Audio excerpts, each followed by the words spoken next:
We now return to Dialtown, the last chapter. So, I guess just me left now. The last normie. It's why I got exiled from Dialtown in the first place, you know? Didn't want to conform and get my head replaced against my will, all for the sake of fitting in. Ooh, that's why I got kicked out of town! For threatening normality itself! Oh, give me a break. They use the same asinine line on you too? Let me tell you something. There ain't nothing normal about Dialtown. And there certainly ain't nothing normal about the mayor or that backward slum. She had this idea by putting these plans in, hers, and oh my fucking god, dude, speak normally! These plans hers in motion that somehow recreated the Dialtown of Column Crown presided over.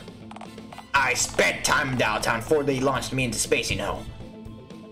I actually saw the Dialtown that existed back then, unlike her. I personally knew her grandfather, for she's an arrogant hypocrite, not fit to hold any office, let alone run an entire town. Mingus is certainly something, alright. Now is the worst time to have a minor cold. Oh my fucking god, I hate my immune system. You ever seen her up close? She's got a cat head. A fleshy cat head, pre-dial-up era. The kind from my time. You know why she got that engineered, right? Because her grandpappy, President Colin Crown, had a cat just like how she looks now. She's trying to morph into his old cat. That's terrifying, but why? Sure as hell beats me. I don't know why anyone would want to look like she does. And somehow she gets elected into public office time and time again, looking like that. They're happy to kick me to the curb, yet their leader is the very definition of abnormality. She's a hypocrite. They're all in the damned cum. Dialtown's a town of big old dead hicks. Everyone in that godforsaken town's guilty by association. Oh, not everyone in Dialtown is that bad. Excuse me? They threw you out to the curb too, didn't they? The mayor's pretty dushy puss fine. But I have friends back in Dialtown too. I guarantee you, anyone in that town sell you down for the river without a second thought. And if you can't see that, then you're just as blind as they all are. Now, as far as I'm concerned, I've answered all of your questions. I think you've imposed on me and taken advantage of all my hospitality for long enough. You should leave. But I don't want to go! What hospitality? You didn't even offer me a cup of coffee! No, but I don't want to go! My land, my rules, partner. I let you ask your questions. Now move on, I've got things to do. Yeah, like what? Stewing in your old bitterness? You don't know how long I've been here. I had to leave my whole life behind. Twice. Then again, being cast out of Baghdad town was probably a blessing in disguise for the both of us. I don't want to be alone. And I don't want company, so I suppose we're at an impasse. Oh, wait, except we ain't, because I've got a gun. So, get out. Move on. Find a better cesspit to squat in. And get yourself the hell out of mine. I don't know where to go.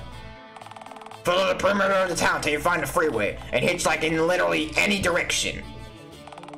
Further you get away from Dialtown, the better.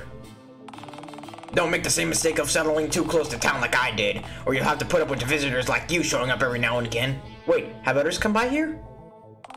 No one nearly as annoying as persistent as you.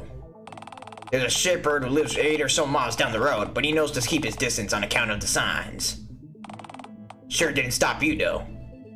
Right, signs can't stop me because I can't read. Knew I should have gone all out and stuck a head on a pike out front. Alright, I'll cut you a deal, partner. I'm willing to let you stay on my land if you want. But only from the chin up until the end of the wooden stick. I'll pass. I need my neck for hooting, hollering, swallowing, and gargling. You sure are a repulsive creature, ain't ya? Thanks, me too. That wasn't a compliment, you know. Don't tell me how words should make me feel. Fucking goddamn it. Please be patient with me. God isn't finished with me yet. God fucking damn it. That's the first thing you've said so far that I happen to agree with, you know. Actually, you know, now that I think of it. I've seen a woman skulking around these parts for the last week or so, through my binoculars. Of course, she's never gotten too close to the shack. Seems she's the RC type on account of her usually having an easel under her arm. Lives between 4'10" to 5'4", I'd say, unarmed of course. Had some kind of painter, brown with a small white decal, and I wasn't able to make it out from distance. Wait! Karen, you found Karen! You know this woman? Yeah, we, That's a truly revolting number of ellipses. It's fantastic news! She's smart! She'll figure out a way to smuggle me back into Dialtown for sure! Good for you. Now get out! You wanna go back to the cesspit so bad? Then go. Get! Betcha she's over by that lake. That's where I'd go if I wanted to paint something from around these parts that wasn't trees, dirt, or sheep. Alright, the sad music's playing. I guess I'll go look for her then. Yep. I guess I'll just skedaddle now. You've already said that.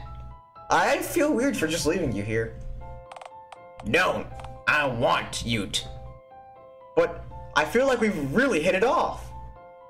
We haven't, and it took an enormous amount of restraint not to shoot you, at least 18 times in the last 3 minutes. But you didn't, you held back. Maybe you really... Get out! Why don't you want to come with me? Cause why in tarnation would I ever want to go back to Dialtown? I told you, the town's cock full of low-down snakes. Worst of all, that mayor. Oh, I know! Wouldn't it be really funny to see the mayor's face when I return? She's gonna be so pissed when she finds out I'm back. Might get mauled by police dogs again. We'll just have to see. My god, that's the stupidest. Wait. Huh. You really think that if I found your way back to Dialtown that you'd be able to get the mayor herself? You bet, I've reached her once before. I'm sure I can do it again. No kidding. Alright, partner. I suppose you've convinced me. Hell yeah! It's a deal, then. Epic wowzers, very swag. You know, the deal is that I'm willing to accompany you back to Dialtown, not listen to your asinine idioms. I'll travel with you back to Dialtown, and see her get her just desserts. In the case, let's get going. No time like the present, eh? We might as well, sure. Be nice to get to Lake Forest once we hit Hog Hour. God, I don't want to know what Hog Hour even is. 10 minutes of the worst chit-chat imaginable later. God damn! This dude is suffering. I feel bad for him. Oh, but it's necessary for the story and the lore. So are turnips like fruit or what? For the last time, partner. I told you I'm willing to accompany you, but the needless chit-chat does not come under any of the terms of our agreement. I'll walk with you. Shoot at anything that tries to shoot at us first, but I ain't up for banner of any kind. This will be the last turnip-related question, I promise. You've said that 30 times already, partner. Goddamn, no more. If you just answer the question quickly, then I'll be satisfied. You could be nicer to me, you know. And you could be quieter. My, what a world that might be. I could always yodel to pass the time. Partner, as my Meemaw used to say, it ain't wise to yodel at a man who's holding a loaded firearm. Huh, did she, say it often? Once. Only needed to say it once for it to sink in. Huh, alright then. Hey, Norma, I have one last question. If you ask me another question about turnips or radishes, I swear you're gonna taste lead for the rest of your short life. No, I want to ask, is Mingus right about Dialtown? What are you talking about now? Are you starting to piece together why they might have wanted to get rid of you? Nah, not the exiling part. Her wanting to make Dialtown just like it was when Colin was in charge. I guess what I mean is, do you think Dialtown was better off before Colin died? Before he what now? You think he's... You don't know how damned thing about what the President Crown has achieved, do you? I know he had a funny head, wore a flag tie, and made lots of telephones. That's the gist of him, right? The gist of he was the greatest leader this country's ever had. A visionary. And a tragic waste of potential in the end. I found out what happened to him after I jumped forward in time, of course. But fuck! That's the long and short of it, yeah. To my knowledge, he's alive and kicking, but still completely gone. I'm even more confused now. You make my brain hurt, Magic Hat Man. Alright, alright. Maybe you'll understand if I start at the very beginning, context and all. Ahem. Thank God we're getting context for this because I did not fucking read what it said before. Was born here in Dialtown in 1923. Oh damn, a cutscene. Growing up in the 30s, in an era of depression and change, Callum found himself transfixed with the technology that was becoming slowly commonplace at the time, namely the telephone. Callum was born with a severe deformity, having only one complete limb, his left arm. While extraordinarily bright, he lived a solitary life, watching other kids outside perform feats he could only dream of. When the early 40s rolled around, Callum signed up to fight in World War II, but wasn't accepted on account of his disability. He had to stay home and bitterly follow the war alongside the rest of those unfit to fight via hazy radio transmissions. If only I could walk, Callum thought to himself. If I could walk, I could serve. It was at that time that Callum put his garage workshop to good use. Made use of scraps of just about any metal he could get his hands on, forged himself a pair of prosthetic legs, which, while crudely assembled, were virtually unheard of at the time. He sent the Army Registration Office a note, vouching for his new metallic appendages, vowing to join their cause, whatever the cost. He never got a reply. So he simply sent another letter, then another, and another. What started as one letter quickly became dozens. Always a motivated guy, Callum decided to use his head, try something new. Callum bought his first telephone. After getting through to Dialtown's head enlister, Callum found out that to his shock, every single one of his letters had hit their mark, but was simply thrown out en masse. I'm here to recruit the best of the best this country has to offer, the recruiter stated over the phone. Not some freak with metallic legs who'd slow the rest of my boys down. With a single disconnecting click, Callum's dreams were obliterated yet again. Callum, now full of spite and determination, decided to better himself further. He built himself a right hand out of just about any metal he could find left over from the construction of his legs, connected the copper wires to his own nerves, and forged the very first fully working prosthetic hand. With the war winding down, Callum decided to go out to patent his designs. People at the patent office looked at him as though he were a freak, with his rusted iron clanking hand and his bulky metallic legs. Callum bitterly listened to the end of the war, now disillusioned, via hazy radio transmission whilst tweaking his mechanical limbs to be more functional. Come 1948, Callum decided to try his hand at selling his mechanical limbs to war veterans, many of which had returned in the coming months after the war. Initially, they sold like hotcakes, allowing Crown to move from his garage to a small manufacturing plant. Sadly, this did not turn out to be a sustainable business model, as once each soldier bought a prosthetic leg or two, they didn't need to buy another. Come 1950, Callum struggled to move even one limb. This led him back to the drawing board. His inventions had dramatically improved his own quality of life. He wondered if he could offer his fellow man an upgrade. Advanced metallic limbs had tools built in, had increased strength or flexibility. Limbs that could even change humanity, even the world as he knew it, just that he changed his own life. Callum took him to the public, parading his new and improved models around in the street shows, using himself as a test subject. Was laughed off as a monster with metallic limbs, trying to sell his own misery to others. Callum was looked on as a self-mutilated idiot, someone who made himself a freak for show, and not as a talented and determined visionary who paved the path that he needed underneath him to walk. I'll prove them wrong. I'll prove the whole world wrong if I must. Callum gradually became more cynical. He began reading more into the market with the vain hopes of copying success, and sure enough, he figured it out. Sadly, America turned into a luxury market. Washing machines, televisions, refrigerators, all were selling faster than the nearby factories could churn them out. Callum's idea to integrate organics and inorganics wasn't taken to right away. With a lack of sales revenue, Callum had to all but shut down Crowd Mechanics Incorporated and let each and every one of his workers go. Callum soon became something of a town oddity, not unlike myself. a door-to-door salesman made of clunking rusted metal, a vendor of that which was unwanted. Callum somehow felt lonelier than ever before, even more so than when he was back in his garage, watching the rest of the world move outside his window. He reflected on his loneliness, once again being bound to his workshop, next to his phone, desperate not to miss a single opportunity for his dream to take off. His phone. It connected him to the world outside of the workshop, to the rest of Dialtown. Perhaps it could again. That's when he realized. I've got it now. Callum spent a full year working on his new design. A telephone that's built into your head, could be swapped and traded for other such devices, and has a 5-year warranty. No repurchases required. Surprisingly, despite their clunkiness and novelty, the practicality of having complete and portable phone access anywhere in the world through airwave frequencies wasn't lost on people. And interestingly, the phones caught on quickly. A typewriter alternative even became common, allowing text to be printed from one's own head, as if the user was having a conversation with the very paper itself. Unpredictably, these phone heads caused a massive boom to employment, with young men and women getting hired left, right, and center as both manufacturers, but also operators in switchboard exchanges.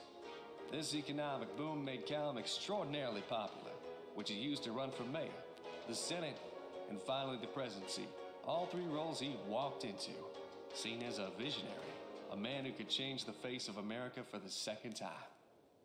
Becoming leader of the United Nations, Callum proposed to the world his vision for the future. His idea of a functional, inclusive, and wondrous mechanical world where all problems from famine to animal extinction, societal conflict to resource shortages, all could be solved, preventing future wars and creating worldwide harmony. However, due to paranoia, he refused to write the plan down in its entirety or tell anyone what it is prior to the proposal's agreement. Needless to say, the vote in favor for the plan won by a landslide. In the coming years, the whole world was converted to have inorganic heads. Women, children, animals too. Callum stood on the tallest podium given to a human being today and failed the hardest for it. He began to give his ultimate speech, his oratory opus. My fellow humans, now for the moment you've all been waiting for. Without further ado, the full details of my plan to substantially improve the whole world.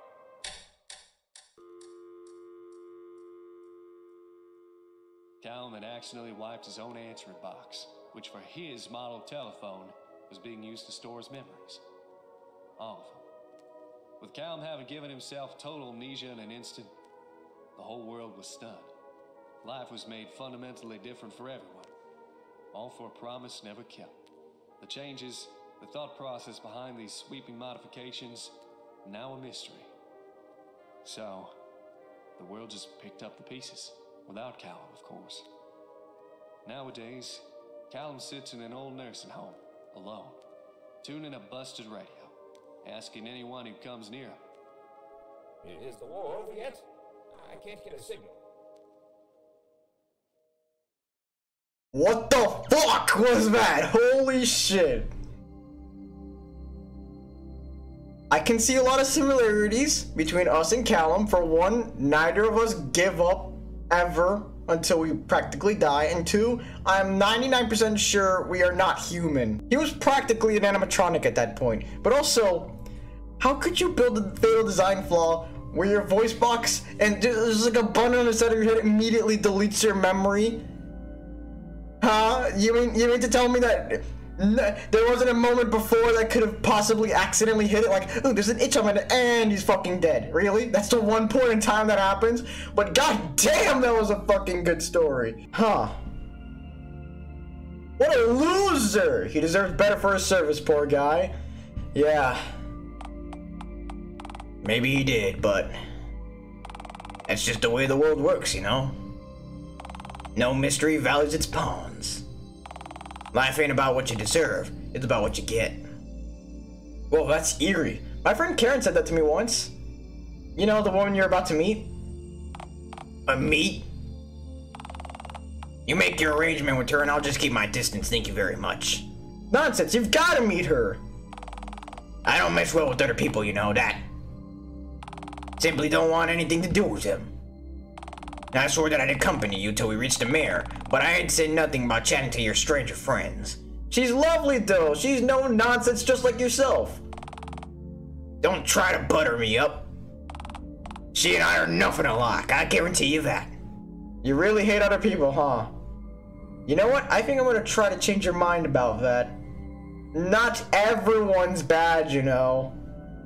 There's still some good in the world. Sometimes people toss me meat. I hope that you'll get to see that. For the record, accompanying you does not include the learning of life lessons. If I wanted to learn a crushing life lessons, I'd get married again from a kitty's exposed fluffy belly. Nah, partner, I'm just dandy as ham. Thank you very much. Now then, let's just keep moving. Sun's setting, and believe it or not, I don't want to see ya break your ankle stepping on a gopher hole and for me to have to put you out of your misery like a broken horse. I wouldn't take it personally if you had to. Meanwhile, at the Rig of Lilians, I appreciate you all meeting me here once again. As I'm sure you all know, approximately 1 year has passed since Fongingi's exile. Which is coincidentally the first time we've all been able to meet, now that Billy's out of juvie on probation. Yeah, don't start to play on me, Nicholas. You're gonna return my commission and got me out instantly. Just move on. Call him out on his bullshit. The audacity of this bitch. Fucking call him out. First of all, call me Mingus again and step penalty per year. Bucko. Secondly, you get 1 free pardon per year, and this was your 17th. To continue convincing that he was way lower than my actual apples, to be fair. It's only mid-February! Look, my point still stands. The initiation of phase 2 of Mayor Mingus' perfect society reforms is vastly overdue. Able, drop by the fun field and retrieve the green one's shelled spawn for the roar. Are you kidding me? Why do I have to collect the eggs? They'll probably be moist. Very possibly, but alas, every other member in society is already preoccupied with their mission of their own. What about the mustache dude? He hasn't done much yet. For us, coordinating the tranquilization, retrieval, and containment of Bigfoot as per our mutually beneficial agreement. And I couldn't be more thrilled. While with competent, well-trained officers, this would be a cinch. Well, alas, for those 2 idiots are all you got to work with, so plan accordingly. You mean us, ma'am? Are there any other 2-for-1 imbeciles in this room right now? You don't have to be so mean to us, ma'am. You're completely right, I don't. Also, take a pair of binoculars with you. They should help you locate the feral ape man without getting close enough to startle him. For all, take a tranquilizer gun, snag him from the far. Look for him in Uptown first. I'm certain I heard on the grapevine that the bank has a vault chock full of bananas just for him. I'm sure he lingers around the premises constantly. Miss Crown, couldn't we maybe have 2 pairs of binoculars? Scare them all. You know what? Scare them all. 2 pairs of binoculars? Who am I? Winston Churchill? What is with Winston Churchill in this game? Winston Churchill does not deserve this, damn it. Scare them all. Scare them a little. Yeah, what if we squabble over who gets to use the set of you just gave us and accidentally let Bigfoot get away? Oh, well, that's easy. I'd have you both killed. You can have him, bro. Bro. Marvelous. Billy, go get some fresh batteries for your megaphone from upstairs. So like you're saying? Yes, you can have the megaphone back on the condition that you don't use it in here again. If you need to release that zestful pent-up energy of yours during one of our meetings, then just scream into a pillow or something. Can it be one of those novelty pillows that you have in your lounge that look just like your face? Why would you want to? Fine. It's a compromise, I guess, sure. Wait, why can't he retrieve the eggs instead? It'll only make him a literal minute to find the batteries. Are you seriously asking why I'm not entrusting Billy to retrieve a set of items that are specifically renowned for being incredibly fragile? An item that is also consistently used for obnoxious pranks by youthful delinquents such as himself? I guarantee you, if you let him lay a finger on a single one of those eggs, We'll have to scrub the front of town hall for a solid week to dispel the smell of rotten egg yolk. That's true. I would tell my brigade guy just to vandalize your clubhouse. Be a little moment if you like it. Well, what about the hobo? He's not doing anything. He's warming Bunny's seat. Very important. Oh, come on. Seriously? He's doing what I'm paying him for, which is more than I can say for you, Abel. Here, can I have some more dog food, please? You get half at the beginning, half at the end, as agreed. Yes, ma'am. Also, Abel, you're the only one of us here with the keys to the fun fair. You'd have to pay your ticket, proof and plea, and let them know someone else is coming on your behalf if we sent anyone else. Not just that working. The guy's on board. It's almost scope opening the gate for us, if we trusted him with the responsibility. Probably used to hold booth on fire or something. Whatever I'm paying him, it's far too much. Hang on, are you even paying him minimum wage? I stand by my statement. Look, how about this? If you go now, I promise you won't have to come back out again for the rest of the night. Which suits me, since you have no useful attributes aside from owning numerous roller coasters, so it's not like you're good for anything else. Right. You didn't have to be so scathing about it. Next time, do as you're told the first time I ask, and I'll give you a wrapped peppermint instead of harshly reality checking you. Now, get going. I believe we're all into the initiate stage 2. Wait, hold on, I have a question. Hear him out? No, gaslight God. Fuck God. No, you don't. Thanks, you too. What the fuck? We should be golden as a plan for every eventuality, including those where the green one mindlessly drifts back towards the outskirts of our fair city after all this time, not unlike a discarded plastic bag. You see, I placed something quite interesting along the outskirts of town. Something akin to, say, a scarecrow. Should the stitched one wander back to the perimeter of Dialtown after a year of begging for scraps elsewhere, it'll stumble across my surprise and likely won't stop running into it until it reaches the next country. Or more likely, collapse face down in the waterlogged ditch and gets mistaken for green roadkill the next morning. Oh, come on, you're gonna be that repugnant. That fucker eats gravel for the sides of the train tracks. You're understanding it depravity. Oh, you don't understand my minute spike child. Here's the first, this thing engineered from pieces of the 3 most unnerving objects I can gather. Our entities share a dark, potent energy, and as one being, we possess a truly wretched force to be reckoned with. Granted, it's quite unlikely that he'll actually find it after not being seen for a whole year. What is Greg back? I fucking knew it. I was about to say it's gonna be Greg or some shit, isn't it? Yeah, it's Greg, the fucking cinema fucking thing. Oh dear God, and Madam Mediocre. Why? Oh God, what is that? What in God's green earth have we just encountered? A hat from Big Bertha. Knickknacks from Madame Mediocre.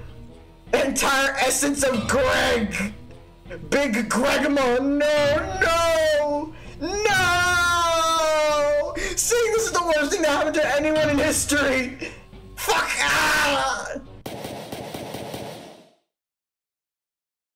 You missed! I don't miss. Fuck yeah, Norm! You were saying, Norm, how? When you live in the middle of bumfuck nowhere, there's really only 3 things that you have to occupy yourself with. Shooting tin cans, hunting for your supper, and swatting flies, like all 3 of which majorly help you not hone your aim. Especially that 3rd one. Good lord, the amount of critters that get wandering and flying into your house. The largest of which was me! And the most annoyingly persistent. At least flies move away from you for a moment when you swat at them. I'm a lovable creature. And you slaughtered Big Gregma, saving my life! Well, I'm not quite, since you weren't actually in any danger, partner. You essentially just shot yourself over a weird-looking scarecrow. But had you not shot it, phone lord, I'd have ran till I hit the next country. Or, collapse in the ditch 2 miles up the road. You cared enough to shoot it for my sake. You do have a kind heart, Norm.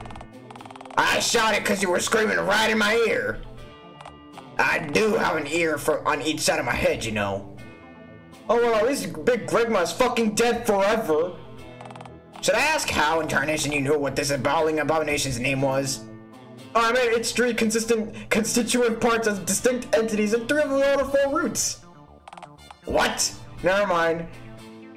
Anyway, I'm 80% sure the mayor slapped it together with the shit she found around town. Of course. Only a creature as vile and depraved as Mayor Mingus could conceive of an entity like this. Obscene. Yeah, I think Mayor Mingus might be a kitty Satan. Oh, it'll be as sweet as molasses to see that cat get what she deserves. Yeah, I can't wait to see the look on her face when I return to town. Yeah, sure. Come on, we're spitting distance from the lake. With any luck, that perimeter pal of yours will still be loitering around. We're about to fuck a cat in the ass. No, fuck! We're about to fuck a pussy to death. No, damn it! We're about to pussy a pussy to pussy! Fuck! Man, hentai, man, it's a strong addiction. Karen, it's me, Fungingi! Fungingi! I thought your name was Porn 17XX3. I had to change names. I got exiled, Karen. It's been so long, What are you doing out here? Did your cat homing instincts follow me out here? Did you pick up my scent? If you did, then that's extraordinarily impressive given that I haven't seen you in at least a year. I'm surprised in the slightest to learn that she's got the nose of a bloodhound. Actually, no, you see, all the cough nectar I drank has really dulled my palate. I don't quite have those nose of a bloodhound, more of an elderly pug, perhaps. Say, Karen, what are you doing out here anyways? It's like dusk and junk. Have you ever tried to paint the moon during the day? I'm sure I could if I... Norm, have you been to the moon? I've passed it, but I've never stepped foot on it. Didn't want to have to brawl with the feral folks still up there. Wait, what? There are aliens up there? Not quite aliens, nah. What do you think the first folks who went up there actually came back down? That's cute. People assumed the landing was fake, but really, it was everything after. But Neil Armstrong did come back to Earth, though. You sure about that? Have you met him, huh? Actually, I have. He sat my toy rocket ship at the space convention years ago. That's not the same Neil who landed on the moon. Trust me on this. Wait, so... Then who was... You don't have the necessary clearance to know that, partner. Fuck! So, Fungingi! Are you gonna introduce me to the eccentric dude who, to my left, who's visually classes with himself, or... Hey now! Don't you dare cast your narrow-minded judgment about how I look! Well, I'm an artist, Norm, so I am no visual consistency when I see it, or in the case, the lack thereof. I don't do subtly, but even for me, you've got a lot going on. Alright, you two seem to be coexisting. Karen, meet Sergeant Norm Allen. Norm, this here be Karen. Howdy, ma'am. He's essentially a cranky space cowboy, as you can see. Yeah, I figured that much out on my own. Is there much else to him? No, not really. Being a cosmic yeehaw grump was basically his old gist of him. He's got gorgeous eyes. Norm's kind of overrated. I'm not really feeling him. No, he's got gorgeous eyes. I saw one of them through a peephole before he pointed a gun at me. To my shock and horror, I'm beginning to realize that our relationship may have actually somehow been your most normal and healthy one. Yeah, surprisingly so. And Randy, too. But that's more like a reverse abusive relationship. Hey, me and him ain't dating. We kinda are. This is your root. Wait, what? It's his root? I don't even know what species you are, and you don't cross the interspecies line when we're dating. Doesn't matter. Source dated Bigfoot. Bigfoot doesn't exist. Oh, I see. You're one of those people. What? A sane person? And to my dismay, I can confirm Bigfoot's existence. We're actually well acquainted. B, I'm yet to hear of the same man wearing both a cowboy hat and a NASA suit. I'm sane enough to know that Bigfoot ain't. Alright, now that introductions are out of the way, why exactly are you gallivanting around in the woods with a psychotic spaceboy cowboy from Yingy? Oh, so funny story about that. It all started when I pissed off the wrong cat. Oh, for crying out loud. It'll just fill her in. I'll just fill her in. It'll be much quicker and much less confusing for everyone involved.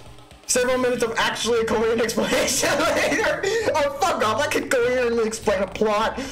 So that's the gist of it, I suppose. Yeah, get all that? Yeah, I believe so. But wait, how did they manage to cram him into a regular-sized cat carrier? With great difficulty, I'd imagine. Alright, thanks for clarifying. That was my only question I had. No, wait, actually, I have one other. Didn't you have a typewriter head when I saw you last, Fungi? Yes? No? Maybe? Cool!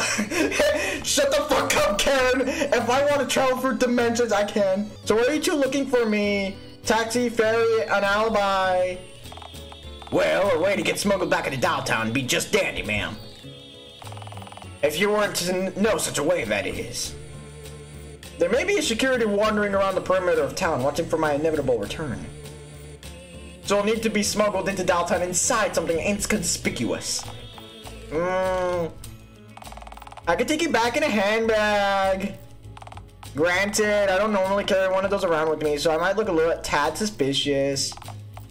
Also, the handbag had to be large enough to fit both of you inside, which would almost certainly look suspicious. Oh, Lord. Just cram the two of us in a pair of big old suitcases and call it a day. Do you seriously think I'm going to wheel you both all the way to town? Asking me to walk just one of you back to town would be ridiculously request, let alone the both of you. I forgot what I said. Fuck! Referring to me as Caramel while simultaneously trying to give me a favor is quite foolish strategy, you know. Also, what if those hypothetical guards were to stop me? What would I even say is contained within my two massive pulsating graduate suitcases in question? Just say you have the most miscellaneous cargo in them. Works every time. Your idea stinks, for the record. Don't be rude to Fungingi. Oh, come on. You're hardly a walking beam of sunshine yourself. Fungingi and I go way back. I'm not the one giving a total stranger a rude introduction. In fairness, you were vocally repulsive by me when we met. I feel that was earned info. Alright then, genius. Think of another plan. We could dig a tunnel underground right to Dialtown. Fantastic plan. You definitely wouldn't just die on the ground after a cave-in. Agree to disagree, Norm. While Fungingi can almost certainly navigate underground at a speed comparable to your average mole. Unlike the mole, Fungingi would almost definitely swallow all the soil he cleared. He would definitely die on the ground, groaning and clutching his old soil-filled belly. No, Karen, he wasn't speaking genuinely. Norm was being sarcastic. Norm, I have to say, I find you to be an incredibly unlikable individual. Oh, what? So my company's undesirable, but you find hanging out around this green varmint to be just peachy?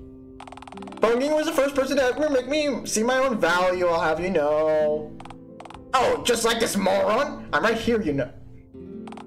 This moron convinced me to spread my wings and show my art to the world.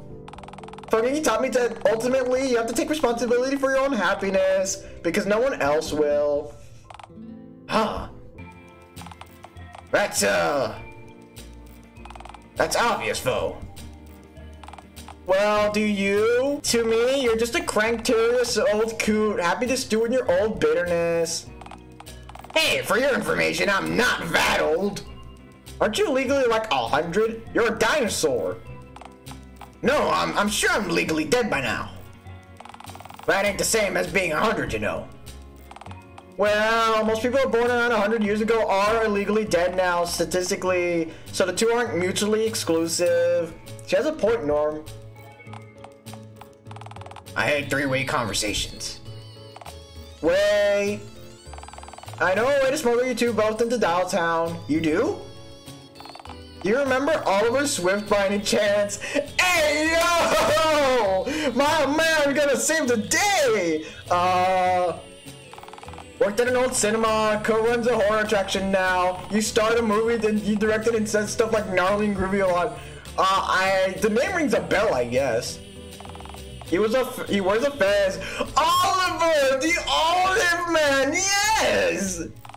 There's been a lot of back and forth about me doing some commission work for him, you know, for his attraction. He wants something surreal and haunting, and he thinks that I have the chops for what he has in mind.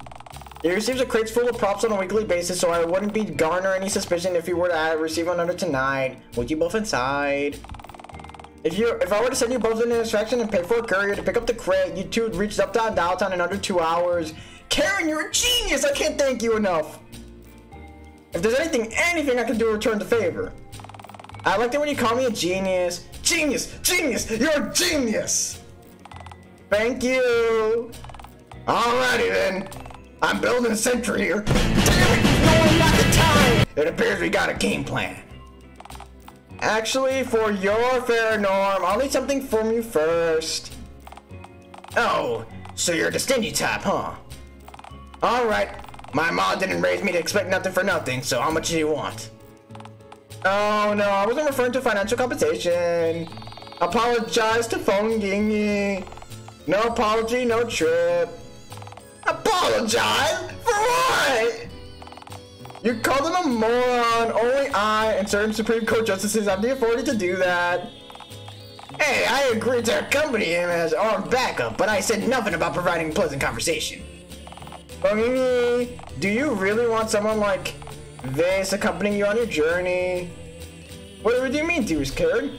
He's a grouch, sure, but he's a grouch with a gun, the cowboy stays. I swear to God, this is fucking stupid, but it's true. And you want that? What if he shoots somebody? You don't know Norm like I do. Norm wouldn't shoot someone, right? If you shoot someone, he shoots someone. Let the die be cast. What if someone shoots me, Karen? You wouldn't do that, right? I shoot at everyone who approaches my house. See, that he usually misses. I don't miss. Norm! You apologize. No. Say you're sorry. You really think that's wise? Trying to assume commands on an armed man. I could destroy you and you know it. With what? Fogingy, I'm sorry. Karen feels I've hurt your feelings. Yeah! Alright. I'm sorry that I called you a moron, Fogingy. I shouldn't have said that out loud, just in my head. Thank you! And yes, that is the standard procedure for dealing with Fogingy's tomfoolery. A lovable scam. I've got a spare crate to shove you both in. Just gotta call Oliver so he knows to expect you both. But wait. I'm unable to perform basic tasks. You have a printer head. Norm has flesh head. That leaves us with nobody in our posse with a working phone head. To call Oliver, we'll need to hack into Dialtown's phone lines and... You fucking moron! I mean, I could just call him with my cell phone. You can do that? You know, every single person in civilized society has one of these, right? Well, I don't know. Norm, you live in a shack and eat possum meat. I don't eat. Fuck. In fairness, possum is succulent and gamey. Truly a working man's delicacy. I've seen you eat possums with tire marks on them, Fogingy. See. Alright, let's just get you two loaded in the crate before I change my mind. The random fucking Spanish here is hilarious. Karen, my ink-churning maiden. How can I ever make it up to you? Never again refer to me as ink-churning maiden would be a wondrous start. Every now and then I just kind of refer to her as that, you know? You seen this, bro? Yeah, bro. Imagine wearing both a cowboy hat and a NASA suit at once. Talk about a wardrobe malfunction, am I right? Yeah, and he's wearing with Fogingy. Oh yeah, that too. We should probably let the mayor know about this. Do we have to? What if she yells at us? If those two bozos find their way back into town, she'll do just more than yell at us, bro. Besides, if we manage to capture him, she might just roar. Oh god, handsomely. A handsome reward for my handsome bro. Bro. Do you think she'd let us pick a less cashing outfit for the yeehaw space dude if we manage to capture him? Oh, hell yeah, bro. Let's ask, and if she says yes, we'll actually try this time. Well, what? What happened to Big Gregma? How on earth did they make it past the stationary inanimate obstacle? Well, from what we can deduce, Yeehaw Moonman filled it with bullet holes and it kinda exploded. Yeah, that'll happen alright. God, what is your physics? You know, as a seat warmer, you don't have to speak. Cool. I won't speak unless I have something funny or epic to say then. Okay, allow me to be more specific. As a seat warmer, you mustn't speak. Alright, now, who could be smuggling our green friend back into town after a year of not being sighted? I know they couldn't have had contact with any of our residents, with all phones in the city being bugged and phone lines being tapped. Or town owns forgiving you some kind of favor. Well, the numbskull rather operate the table for a start. Oh, please, Randy? He's no threat to us at all. Randy, quite literally, picked at anyone else. Hey, yo, fuck you. Randy's one of the best characters in this damn game, you bitch. Flat-chested ass-looking motherfucker. Bigfoot might own Fungingi money. Right, the very same Bigfoot who presently confined inside of a cage whilst being examined by Farrar. What about God? I've seen those two chatting before. Well, God's here, warming up a seat, so it's unlikely that he's plotting to help Fungingi. It's true, I was here. It's obviously the festive dinner with the horror travel bozos. Oh, right, the Green will be that awful film that he cinema premiered the night before the explosion. Of course! That cinematic travesty kept me up for a solid week. Easily the worst experience I had the last year. Hey, wait a second. Didn't your dad die last year? I really didn't care for the movie, Billy. Or at least you got to watch it. It's only 8:18 always. I was wondering if you loitered in the lobby during the premiere. Right, because you could have done something asinine during the showing, like stuffing a bunch of lit firecrackers in one of the bathroom urinals. Yeah, but they didn't know that. Yes, they did, which is precisely why they made you leave. Look, we can't. You too, Stabby, Shooty. Go retrieve the green one from the spook house at once. And remember to club him out cold before you drag him here, not after. It'll save you plenty of scratch marks during the sordid ordeal, I can assure you. Bad idea, Mingus. That's man Mingus to you, runt. Yeah, like that sounds that's ridiculous. Shush the boy! Shush, child! I'm not gonna talk anyone who gives up my mouth. We're gonna spit on your shitty rules. I don't care much for the fact that the mechanic works on God, but somehow not you. I am God! I'm not a terribly big fan of how you said that.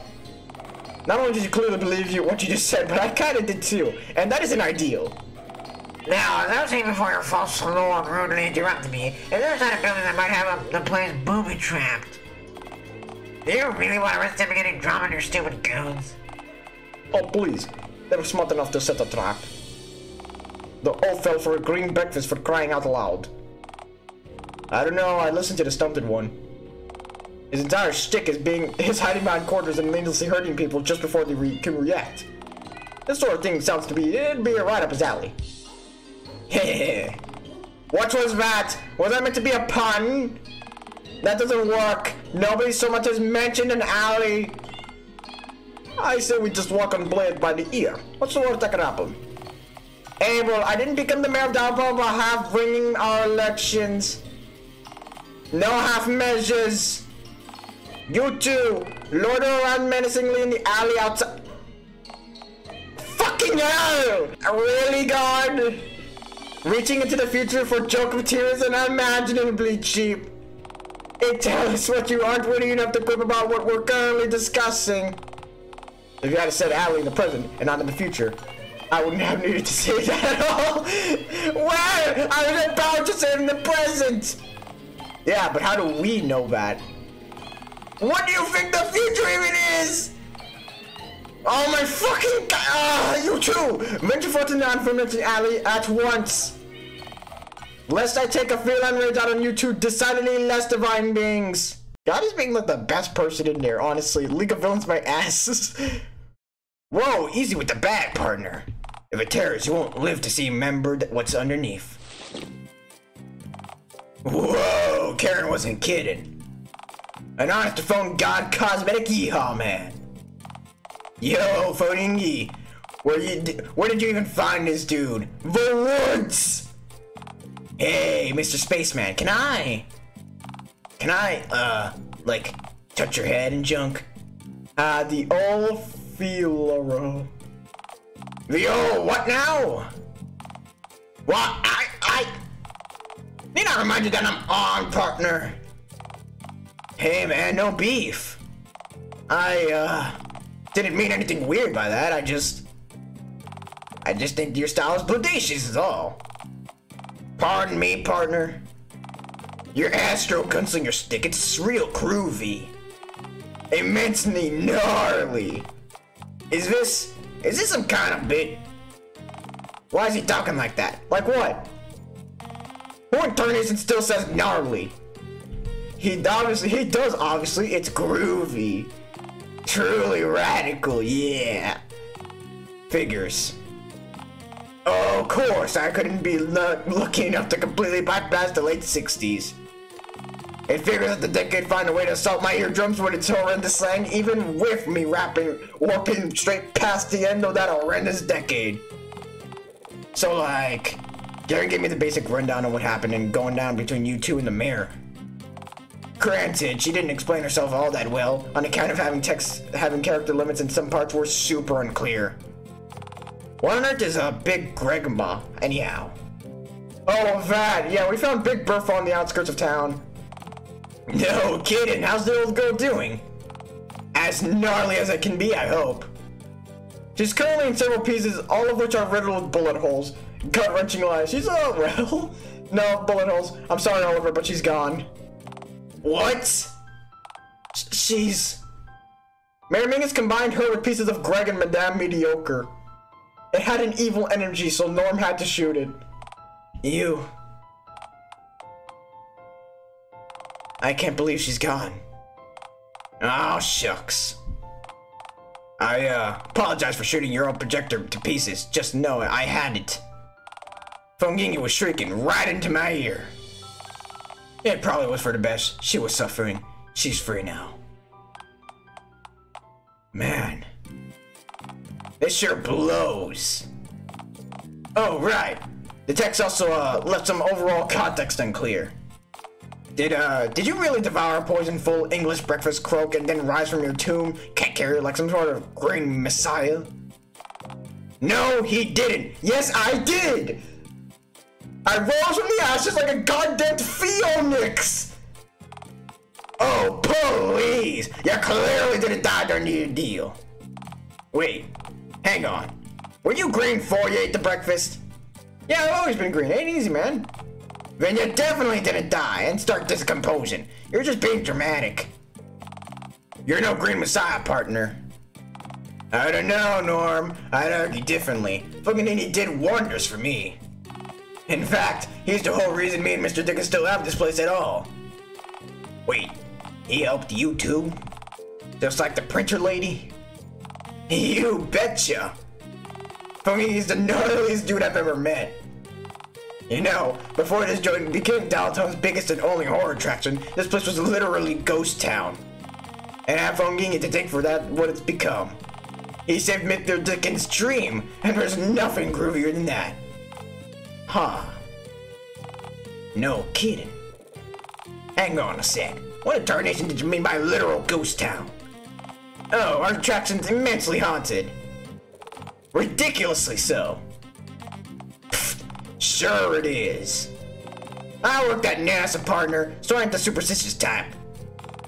I'm a man of science, and I ain't foolish enough to believe in ghost schools, phantoms, nor the specters. I'm sure they don't believe in you. Holy shit, that has gotta be the biggest burn yet. What was that? Hey, man, you're a pretty groovy dude. I'm sure ghosts here would adore you. You know, I'm pretty sure one of them stick who died from cholera back in the frontier times. He took it totally. I ain't from frontier times, partner. I walked here from the 1960s. I mean, ghosts aren't real, anyhow, so. Hey, chill, dude. I'm not asking you to believe the place is infested with like clowns or anything. I don't take you for that much of a sucker. You know, Fizzy, I've seen clowns with my very own eyes before. Up close. Look deep into one's eyes, for it honked its bulbous red nose at me. I saw hunger, unlike any of the other beast's eyes. You're yanking my chain, you must be. You're telling me you saw a real live clown? Like up close and lived to tell the tale? As God is my witness. I was reared back before those multicolored fiends went the way of the dodo, remember? Are the old horror movies, stories, and legends true? Did they really bite people? Oh, of course they did! What sort of question is that? How do you sleep at night, knowing you were that close to a wretched honk man? Much more soundly now, knowing that there's at least 50 years between me and them. Whoa. That was an awesome story, Mr. Allen. Sergeant Norm Allens, USA Air Force. We don't skip the A in this town! As a matter of fact, most civilians don't know, but they pull astronauts from the Air Force. Guess they figure if I can fly a plane, you're halfway there to flying a rocket. I was actually a recruiting during the Korean War, which was the first war this great nation fought with our newly formed Air Force, as a separate military branch, fun fact. Whoa. I can't imagine the groovy things you've seen, the crazy stuff I could learn from you. I could listen to you talk for hours, Sergeant Allen. I have, you don't want that. Hell yeah, boys getting in! You know what? You're right, kid. You seem more respected than most folks I've encountered from this here town since I've warped. That's for damn sure. Oh, Dialtown's really isn't such a bad place. I mean, you get a few wet blankets and brutes, sure. Tell me about it. The mayor's the worst of them. I tell you, I wouldn't bat an eyelash if someone were to, you know, spade the cat. Or better yet, add an R and go for spray. I've gotten close to that. I've sprayed everywhere around, like just everywhere. Oh my god. My sacks were practically dry by the end of that. I sprayed so damn much. Oh, I sprayed from a water bottle. Groovy idea, Norm. That teacher for misbehaving, alright? I think rigging elections, exiling citizens simply for being different might be a little bit more extreme than just misbehaving. I mean, rigging elections and bigotry are both incredibly naughty. Okay, I guess I can't really argue with that. Your pal's right. Her crimes are unforgivable, and simple slap on the wrist ain't won't do, no siree. By spray, I meant her brains, all over the wall, thanks to our good friend, Mr. Bullet. I don't like Mr. Bullet! Mr. Bullet isn't a fella I'd advise starting a tussle with, partner. Cause if you get in the way, oh, that's coming for that fucking cat. You might just end up getting caught in the crossfire. Norm, are you saying you're not? You couldn't be. Mayor Mingus dies tonight.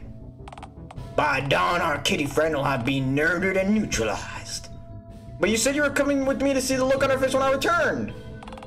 I'm afraid I deceived you, so you'd agree to my offer. And with that menacing twist revealed, will Pornstant 15XX3 stop the menacing space cowboy from blowing the mayor's brains out? Tune in next time to find out. Until then,